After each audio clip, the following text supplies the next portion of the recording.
Hello, എല്ലാവർക്കും സുഖമല്ലേ? Delivery കഴിഞ്ഞിട്ട് ഞാൻ എൻ്റെ വീട്ടിലായിരുന്നു കേട്ടോ. അപ്പോൾ ദേ ഇന്ന് ഞാനും കുഞ്ഞാവയും കൂടെ എൻ്റെ വീട്ടിലേക്ക് പോന്നു. അപ്പോൾ മമ്മിയൊക്കെ കൂടെ എന്നെ കൊണ്ടുവിടാൻ വേണ്ടി വന്നതാണേ. നാളെ നമ്മുടെ കുഞ്ഞാവയുടെ നൂലുകെട്ടാ. അപ്പോൾ അതിനു വേണ്ടിയാണ് ഞാൻ ഇന്നേ പോകുന്നത്. അമ്മ എന്നെയും കുഞ്ഞിനെ ആരതിയൊക്കെ ഒഴിഞ്ഞ് വീട്ടിലേക്ക് കയറ്റി. മഴയില്ലാത്തത് കൊണ്ട് വലിയൊരു ആശ്വാസം ഉണ്ടായിരുന്നു.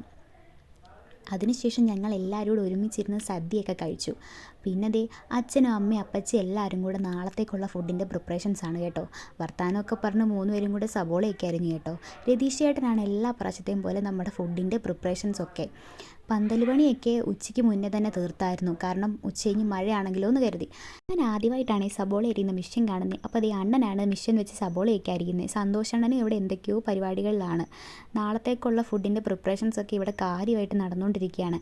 അപ്പോൾ ഈ ചിക്കനൊക്കെ ഫ്രൈ ചെയ്ത് നേരത്തെ വെക്കുക. വെളുപ്പിന് ഫുഡൊക്കെ ഉണ്ടാക്കി വെക്കാൻ വേണ്ടി അച്ഛനും രതീഷണ്ണനും കൂടെയാണ് ഫുഡിൻ്റെ പ്രിപ്പറേഷൻസൊക്കെ ചെയ്യുന്നത് കേട്ടോ.